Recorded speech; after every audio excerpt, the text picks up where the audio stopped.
Olá pessoal, tudo bem? Como é que vocês estão? Meu nome é Leônidas e você está no curso de Redação e Produção de Texto do Terça Livre Escola. Para quem não me conhece, eu sou professor também dos cursos de Língua Portuguesa, Guia Prático de Estudo e Leitura e Interpretação de Texto. Pessoal, bora lá, corre nos cursos também do Terça Livre relacionados à área de Língua Portuguesa, Leitura e Interpretação de Texto, porque são excelentes aulas também, pessoal. Claro que também, não menos importante, as outras aulas, as outras disciplinas também são igualmente importantes. Pois bem, pessoal, vamos caminhar para a nossa aula de número 14 e vamos entender, né, o que é, olha só, texto de opinião. Olha só, né, vamos inflamar as nossas opiniões. Pessoal, até a aula de número 13, nós vimos a questão da importância e estrutura do texto argumentativo, do texto dissertativo, as teorias e como elas se comportam, tá ok? Então, dentro dessas teorias, se vocês perceberem o percurso, né, metodológico, o que seria esse percurso metodológico? Nada mais é do que o caminho das pedras, né, o popularmente chamado caminho das pedras. E sabe o que é o mais interessante? Que quando nós olhamos tudo isso, nós podemos ver como que a estrutura ela é simples. Né? Nós vimos aqui na aula de número 13, como entender a estrutura de um texto dissertativo argumentativo. E o mais interessante é que quando nós entendemos a estrutura, se torna muito mais fácil. Por quê? Além de entendermos, nós conseguimos compreender como se escreve. E nessas 13 aulas, em maior ou menor grau, né, anteriores, eu venho falando sobre isso, que é o mais interessante. E aí você me pergunta, professor, mas por que o senhor sempre bate nessas teclas? Simples, meu caro aluno, minha cara aluna, porque todas as nossas aulas, elas são cíclicas, tá? Sempre me perguntam isso. E eu respondo, todas as nossas aulas são cíclicas, ou seja, elas vão, volta, para, né? Avança, entenderam? Então, o conteúdo, ele existe para ser estudado a cada aula? Claro que ele existe, mas não podemos deixar, né, de dissociar, ou seja, separar de forma completa todos os elementos da aula, até por isso que eu sempre cito, né? Olha lá na aula de língua portuguesa, se você não lembra o que é oração coordenada, oração subordinada, período composto por coordenação, período composto por subordinação, não entendeu como que se faz a interpretação de texto? Vá lá na aula de leitura e interpretação de texto, né? Por quê? Para que você entenda isso aqui. Agora, né, a partir desta aula, a aula de número 14 e as que seguirão, nós trataremos desses assuntos que a base dela são as 13 primeiras aulas do nosso curso. Tá bom, pessoal? Então, a partir de agora, nós começamos a ver a teoria e prática de forma mais sistematizada. E nada mais gostoso e nada mais prazeroso do que começar com os textos, ditos textos de opinião. Né? Lembrando que os textos de opinião, pessoal, são aqueles, por definição, que expressam, né? Vamos ver então? Olha lá, o que é um texto de opinião? É o que apresenta, né, a opinião de um assunto, de um autor sobre um assunto, sobre os mais variados temas. E o mais interessante, porque nós olhamos assim, apresenta os assuntos, apresenta os temas sobre uma ideia, um assunto, um tema da atualidade. E o mais interessante é que isso aqui, olha, temas da atualidade tem sobremaneira sendo cobrado de todos nós, né? Tema da atualidade, tema que envolva a atualidade ou temas que envolvam a atualidade. Por quê? A nossa capacidade de argumentação tem sempre posta, né, posta uma coisa interessante, a posta à prova. E é interessante pararmos para analisar isso. O tema da atualidade, quando nós falamos sobre temas da atualidade, por exemplo aqui, né, sobre um assunto, uma ideia que envolvam temas da atualidade, aparentemente pode ser, quem sabe, semana que vem ou mês que vem, fácil para argumentar. Mas, lembre-se de um segredinho da aula de leitura e interpretação de texto.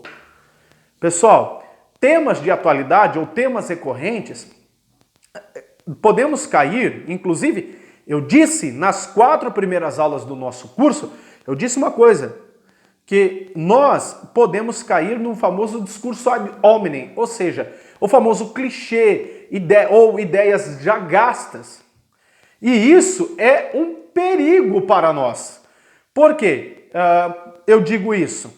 A nossa sociedade, principalmente essa sociedade do século XXI, onde as informações são extremamente ligeiras, extremamente rápidas, nós não paramos muitas vezes, e eu faço isso um exercício também de meia-culpa, para analisar as informações.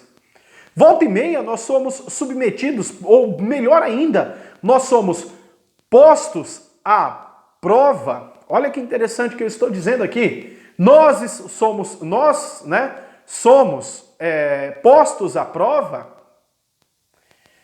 diante as informações. E aí você fala assim, professor, mas e as tais agências de checagem? Que na minha opinião não é agência de checagem, né? É agência de secagem, na verdade. Por que eu falo agência de secagem? Porque eles secam os assuntos e não dizem nada, não analisam nada. Então, a opinião que nós podemos dizer sobre algo, principalmente dentro do texto escrito, diz muito, na verdade, dirá e diz. Eu quero colocar tanto no futuro quanto no presente essa informação aqui. Sobre o que é a nossa personalidade, né, dentro do texto. E quando nós escrevemos, olha que interessante, não basta apenas, meus caros alunos, minhas caras alunas, ter uma capacidade de argumentação, principalmente dentro da escrita, de forma enciclopédica. Ou seja, não saber tratar a informação, somente reproduzir dados alheios, né? Aquele famoso decorador de datas, decorador de dados. Para isso existe o computador, né? O HD do computador. Separar, depurar, curar e né, deixar em gavetinhas as informações. Mas quando nós tratamos de assunto, ideias, temas de atualidades, afirmações ou teses, nós estamos trabalhando com manipulação não no sentido pejorativo, mas a manipulação no sentido de trabalho da informação. Então, por isso que eu coloco essa definição aqui. Apresenta a opinião do autor face a um tema ou assunto sobre. Porque agora aqui você trabalha, depura a informação. Olha lá na aula anterior, na aula 13, que eu dou uma modelização sobre isso, né? E nós faremos uma modelização sobre esse assunto. Então, você precisa ter o planejamento do seu texto, né? Então, por exemplo, no primeiro parágrafo que nós temos aqui, você precisa interpretar a proposta do tema, né? Ter o famoso toró ou tempestade de ideias. É aquilo que nós tratamos da aula de 5 a 8, né? E na aula de 9 a 12 também. Como que você seleciona as ideias? Ah, professor, mas por exemplo, eu estou em um concurso público, eu não tenho muito tempo. Mas lembra que eu sempre falo, já pratique, né? A boa prática da escrita, a boa prática da seleção das ideias ante a ideia ou assunto a um tema, já oferece para você o quê? A dinâmica, você vai treinando o seu cérebro para separar as informações que lhe é cabido ou que lhes cabem, né, meu caro aluno, minha cara aluna? Ah, professor, mas eu não sei muito bem isso. Vá lá na aula de guia prático de estudo que tem lá. Como separar, selecionar as ideias. E o mais interessante, pessoal, por quê? Você separa, aí depois você seleciona, né? Então, o planejamento do texto faz com que você tenha um bom roteiro para a sua redação. Por quê? Um está interligado ao outro. E quando você trabalha a questão argumentativa, um bom planejamento invariavelmente será um bom texto seu. Pegou aqui? Ó, quando você tem um bom planejamento, invariavelmente você terá um bom texto. Um está interligado ao outro. Interessante, né? E com isso, o que você precisa entender? Dentro da introdução, pessoal, apresente o tema ou o recorte que você fará dele, né? Evite rodeios. Ou seja, dentro de um texto de opinião, quer seja o gênero textual envolvido dentro do texto de opinião que você tenha, e quais são? Aí você me pergunta, quais são, professor, os gêneros textuais que são envolvidos dentro de um texto de opinião? Nada mais, nada menos que os textos dissertativos, argumentativos, tá? Os textos editoriais e os textos injuntivos. Os textos dissertativos, pessoal, nós temos, por exemplo, os tipos textuais, né, que é o texto dissertativo puro, as dissertações, as teses, os textos argumentativos, né, os gêneros argumentativos. Nós temos quais tipos textuais? Nós temos a carta de reclamação, o texto argumentativo puro, o texto dissertativo argumentativo, o artigo de opinião, tá? O texto injuntivo, a carta argumentativa, a carta do leitor, a carta de recomendação e por aí vai.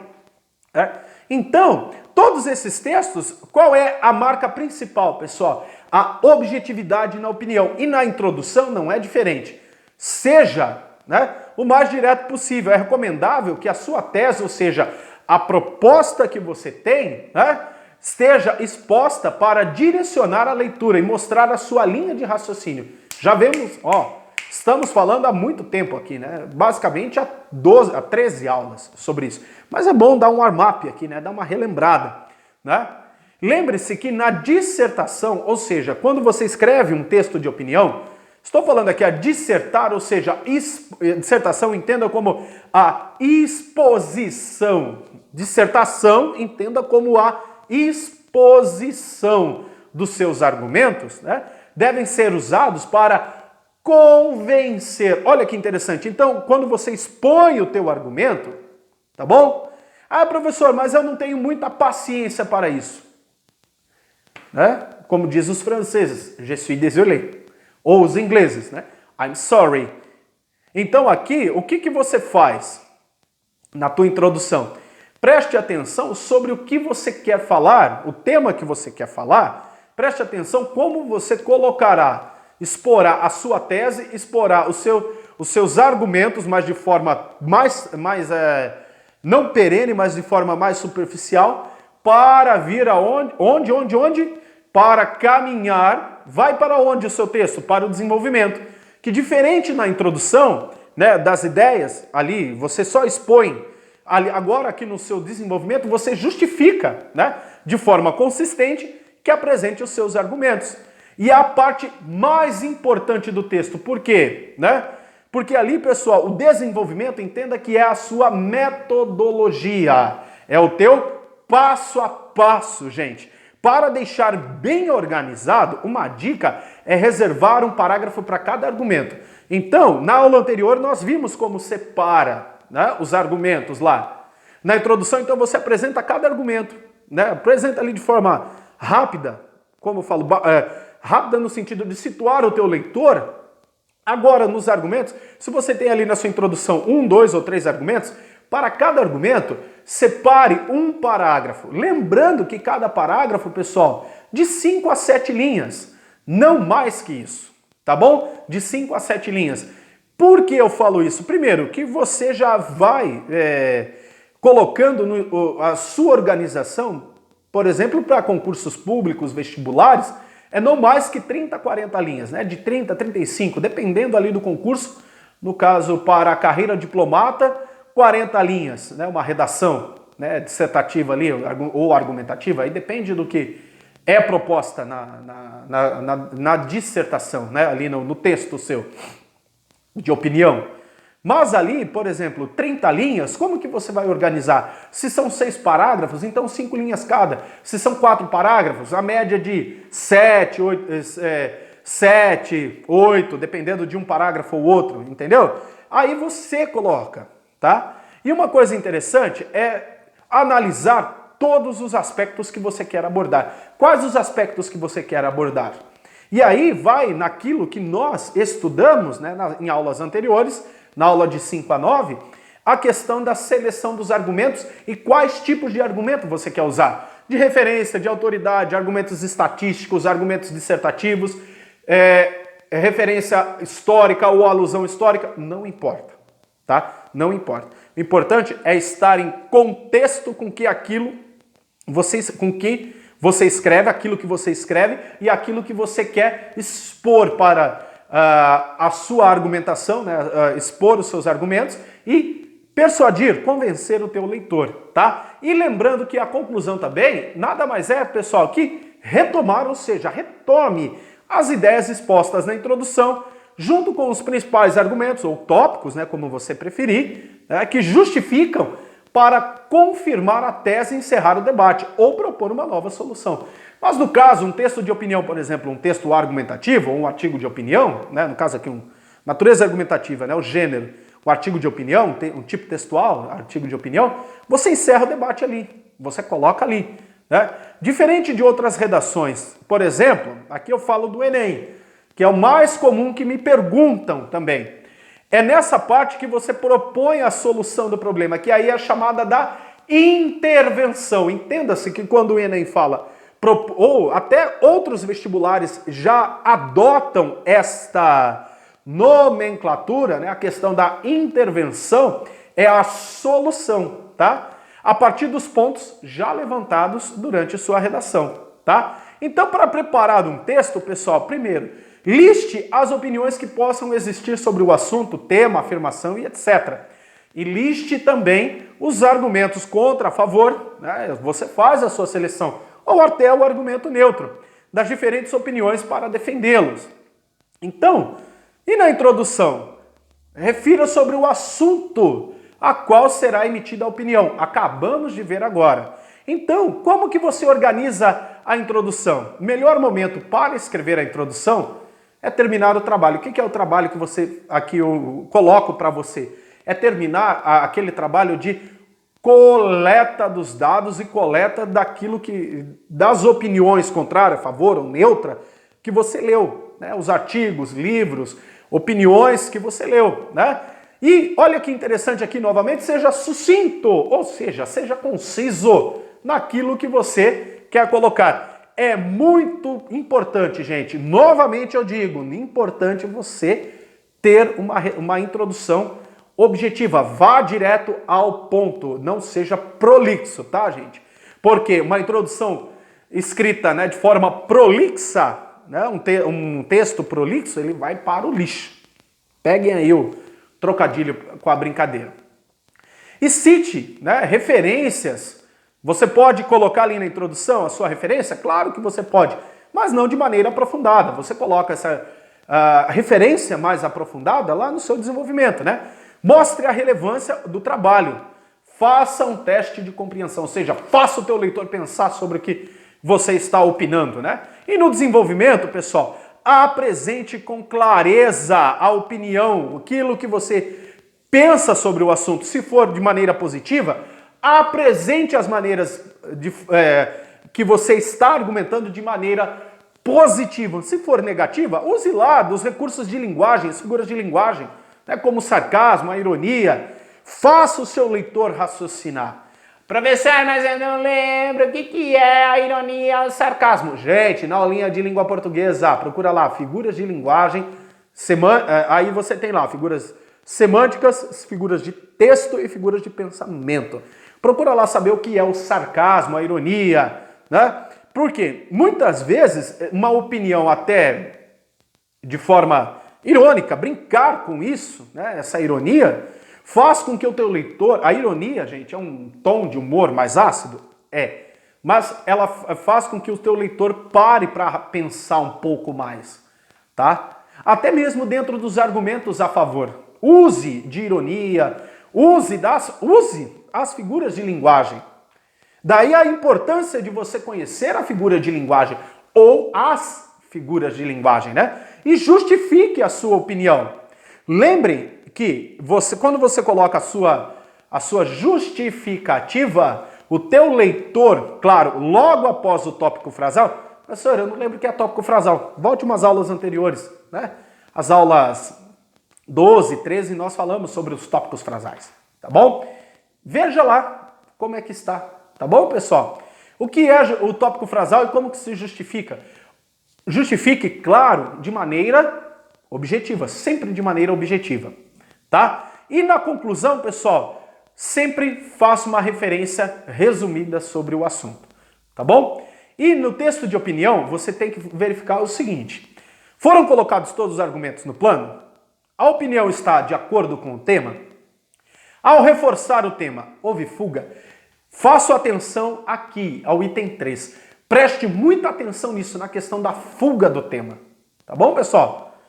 Porque isso daqui zera uma redação, se for em um concurso público ou vestibular, tá?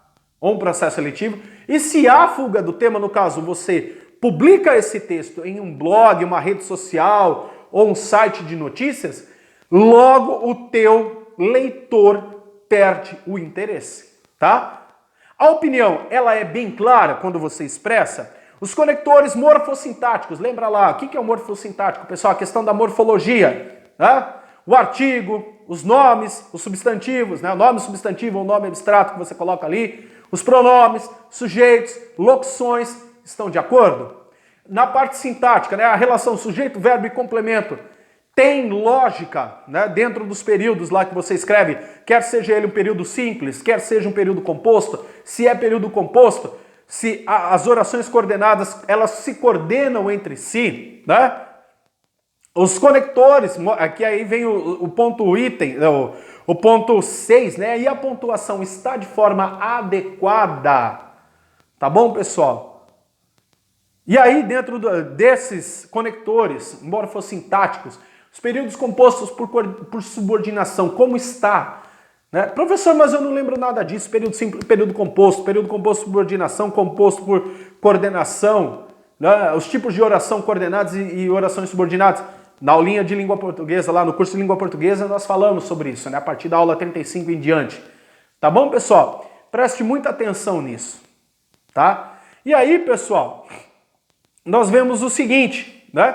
Diante disso, vamos lá a uma atividade que eu quero fazer com vocês, tá? Vamos abrir aqui a atividade, tá bom, gente?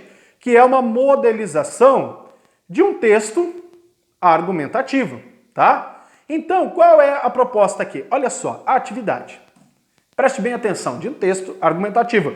Texto de opinião, que nada mais é que um texto de opinião, ele tem essa natureza argumentativa. Tá bom, pessoal? E lembrando que isso daqui é a modelização para um texto de opinião, qualquer gênero, tá bom? Seja ele dissertativo, argumentativo, artigo de opinião, carta do leitor, carta de reclamação e etc. Tá bom? Então, a tarefa, elaborando um texto de opinião, claro, mas de natureza argumentativa, tá? Então vamos lá. Texto 1, aqui nós temos a nossa coletânea. Acabo de vender o meu aplicativo por 2 bilhões de dólares. Posso faltar à escola amanhã? Isso daqui é uma charge, pessoal, de um tema que nós trataremos, a questão das gerações X, Y, Z, Baby Boomers e Millennials. Nós vemos aqui, olha que interessante, esse garotinho, né, que acabou de criar uma startup, um aplicativo e vendeu. E em quais inúmeros casos não vemos isso? Interessante, né, nós pararmos para pensar. Será que ele pode... por que ele fala, posso faltar à escola amanhã? Vamos entender isso daqui, né? Olha, texto 2, Millennials e geração Z. Saiba as diferenças entre essas gerações e conheça a relação com o mercado de trabalho. Lembrou aqui? Né? Então vamos lá. E aqui eu fiz uma divisão, pessoal. A introdução. Os Millennials, presta bem atenção aqui, o que está em verde é o tópico frasal. Já, ó, os Millennials, lendo aqui novamente, representam a maioria da população brasileira e 50% da força de trabalho.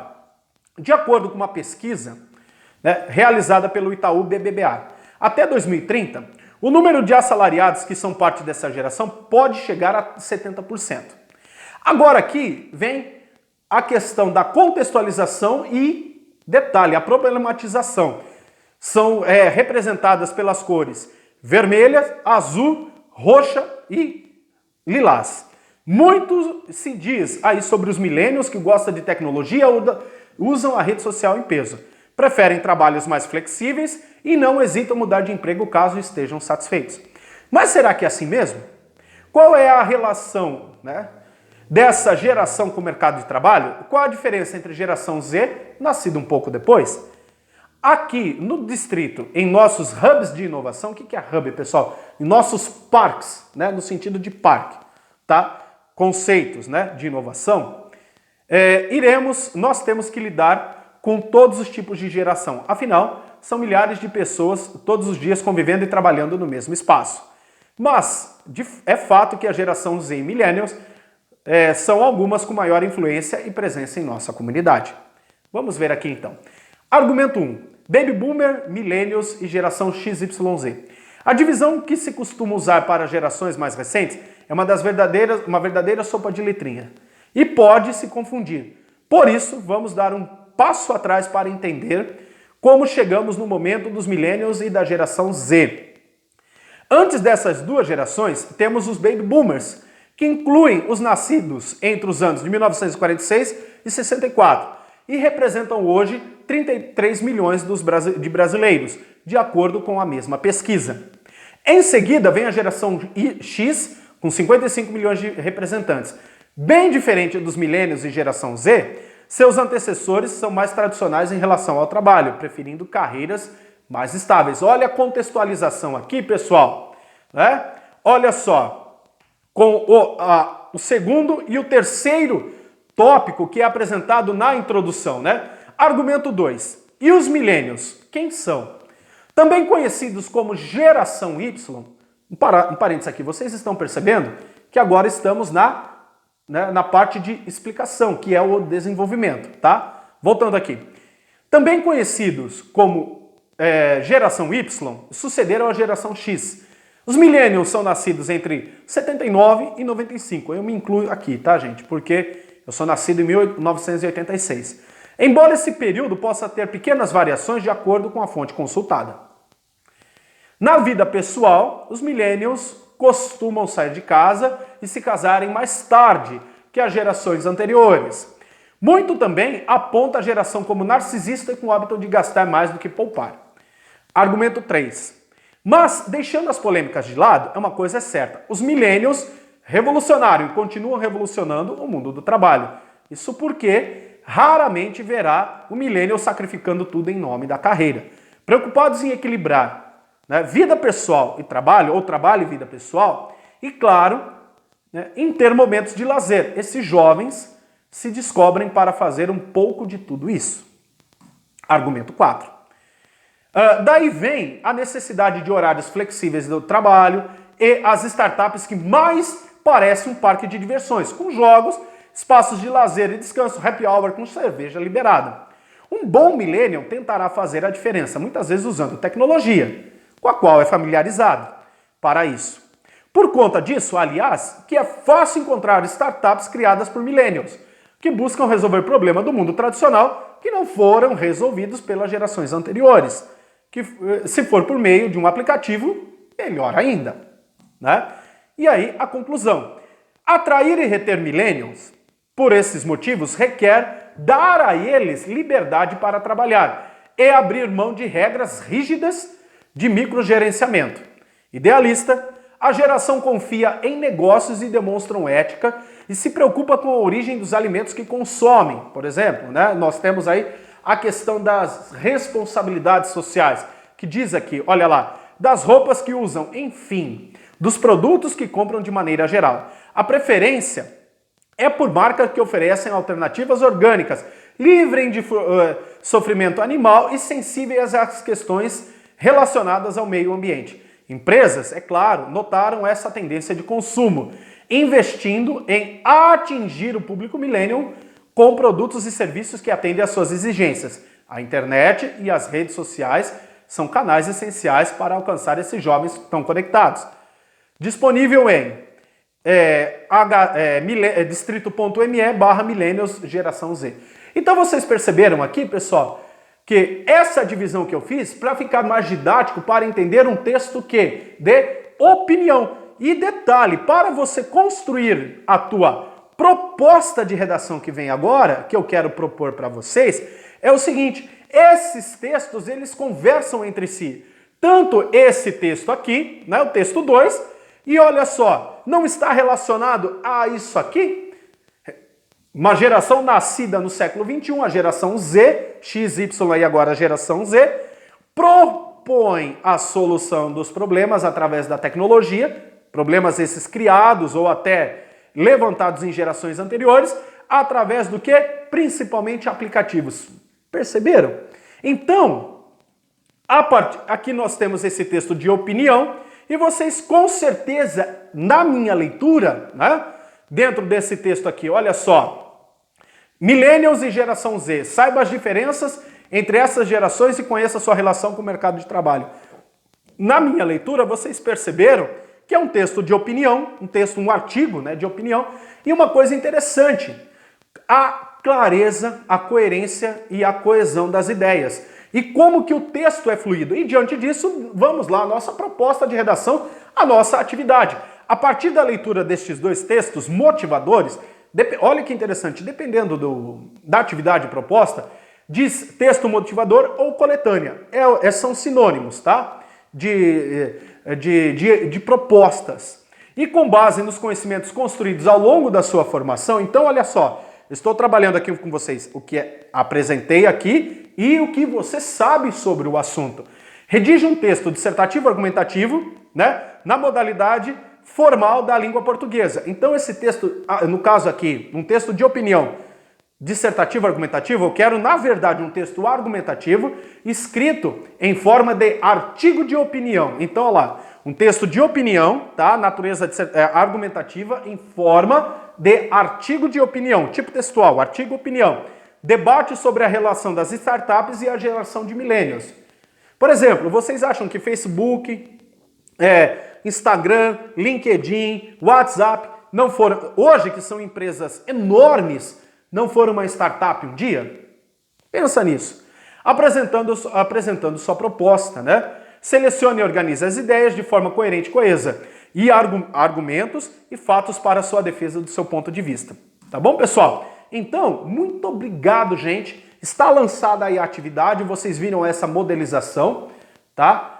Escrevam, né? E envie-me, por favor, o texto que você escreveu para que eu possa te orientar, né, e ajustar de modo que você publique a sua opinião. É isso que eu quero, que você publique a sua opinião, meu caro aluno, minha cara aluna.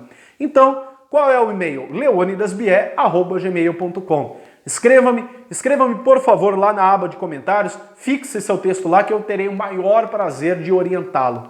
Muito obrigado, pessoal. Um beijo, até a próxima aula.